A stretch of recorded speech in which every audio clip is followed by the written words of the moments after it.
welcome back to the Woods channel. I wanted to share with you my Whitetail Go bag. This is basically everything that I'm going to take out into the field, whether I'm public land hunting, private land hunting, bow, rifle, no matter what it is, I'm usually going to take all of these items out into the field.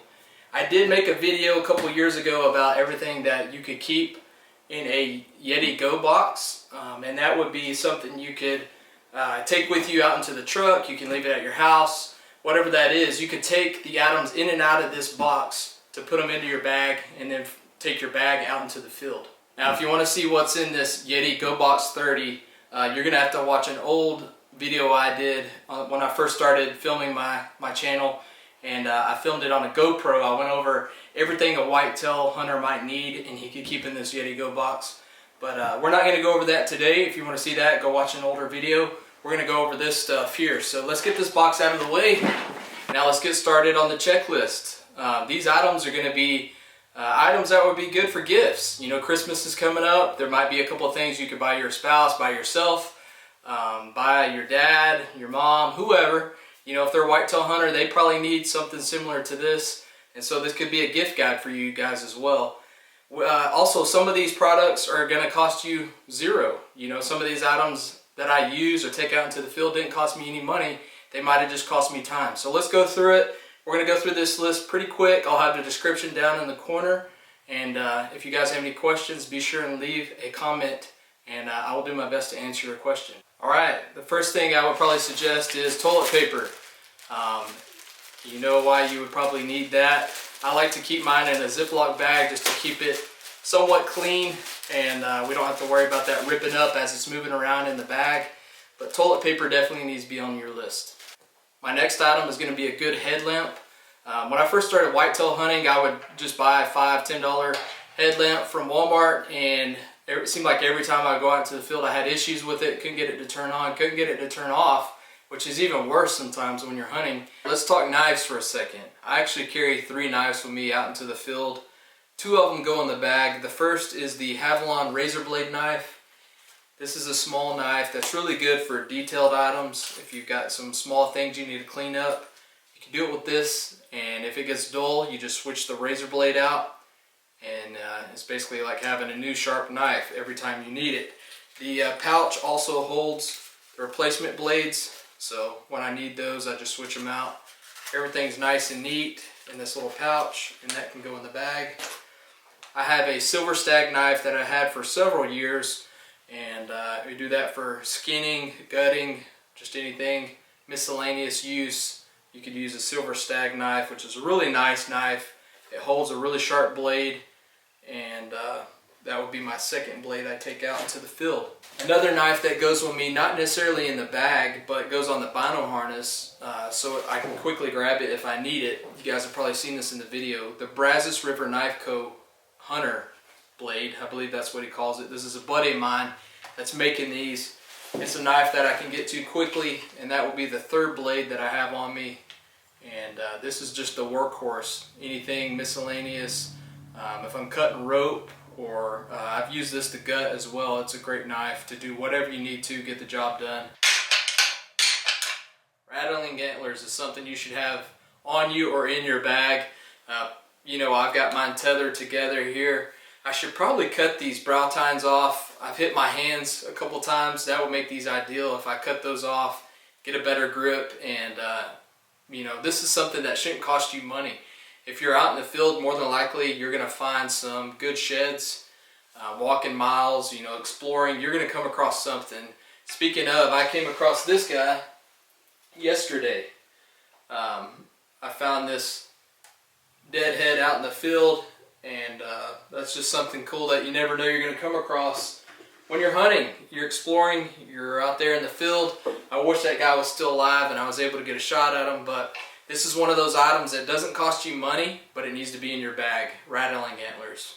We've already talked about knives, but a knife sharpener that's handheld, something similar to this. This weighs nothing, it's small. I can throw it in my bag and forget about it, but when I do need it, it's there.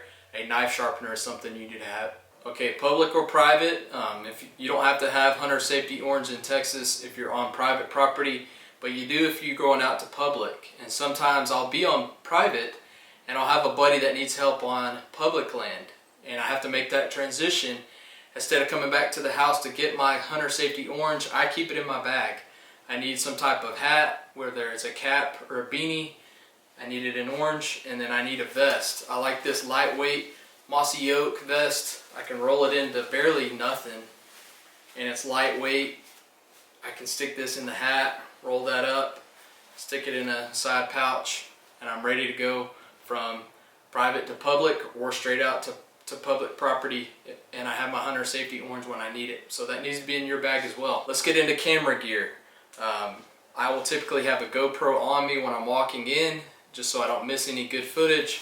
Once I get up into the tree, I pull this Crossroads packing system pouch from Yeti out of my bag, and that holds my, I'll have my camera, but this holds the lens that I like to use.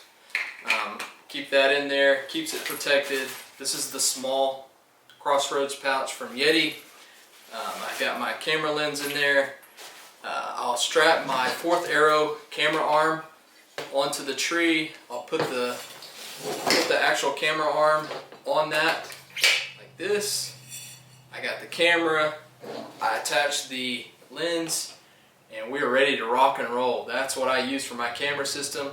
I know it's kind of a pain to carry in and out and get set up, but once you got it set up, there's no better system than this for whitetail hunters, and I'm a firm believer in this system right here. Going over some smaller items, some zip ties whenever you need to attach your tag. Zip ties are the best thing to do that. If you don't like zip ties, you can carry electrical tape and also attach your tag that way. Electrical tape is good for other reasons. I'm sure you guys could think of 100 different things that this is good for. Extra SIM cards is great to have. Pins to fill out your tags with. A handsaw is good to have for private. You're not supposed to use these on Whitney Core Land, Texas Public. I don't believe you can cut down any limbs, but I always carry a handsaw with me. Some type of portable charging system would be good to have in your bag. This is the Goal Zero. It has a USB plug-in here, so I can plug this into my truck, and then it has a battery indicator telling me how much juice is on this little thing. They say it's good for 3 different charges on a cell phone, so I've been happy with it, and it's small enough, lightweight, you can throw it in your bag. Some type of portable charging system is something you need. Okay, I don't always have these with me, but most of the times I wish I did. Some type of wipes. These are bathing wipes. I don't know if I would always carry these, but some kind of hand sanitizing wipe. You know, if you do get a deer down, you're in the middle of the woods, you've got to hike out, then you got to drive home if you're out on public. Some type of hand wipes would come in handy. Even if you have them at the truck, you know, having them in your bag, they're not going to take up much space. Hand wipes would probably be good to have for multiple reasons. Gloves for multiple reasons. Keep your hands warm, but then also if you're climbing up in a tree, the bark on the tree can tear your hands up pretty quick if you make a wrong move. So having gloves to carry things, to get up into the tree, keep your hands warm. These are just some, I think they came from Tractor Supply, some kind of leather glove, and that's something you need to have, a good set of gloves.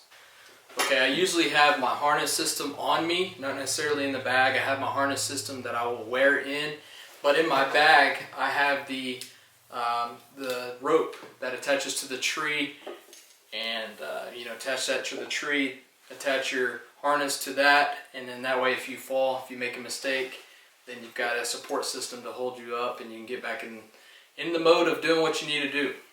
The last couple items that I like to carry in this bag: a good down jacket. This is the Brooks down jacket from FIRSTLITE.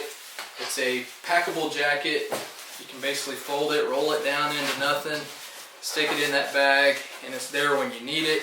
Today in Texas, we're in the middle of December and it's 86 degrees outside. Yesterday the high was 54, so we're non-stop up and down in temperatures. We can layer up, we can layer down.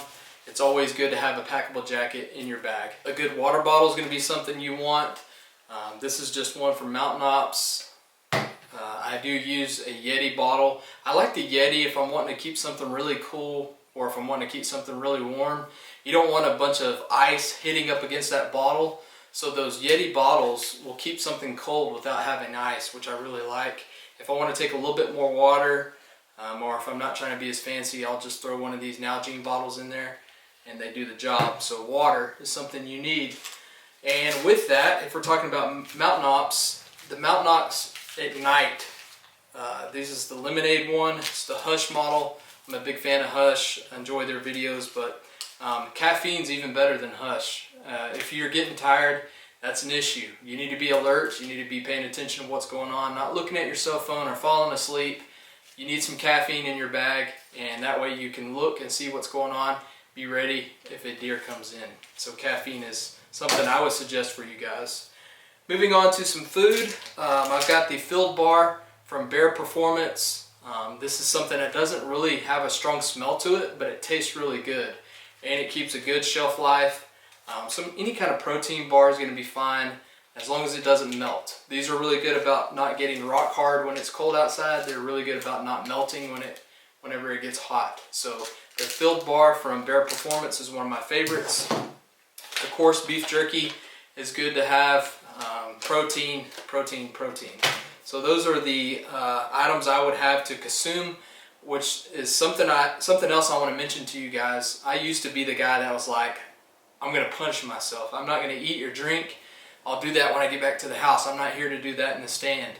And I would just be miserable. And once I started incorporating little snacks, food, water, whatever it was, I enjoyed it more. I had a better time, and I noticed if I got really cold and I ate something, my body would naturally start warming itself up because it's working on digesting those foods. So this is supposed to be fun, right?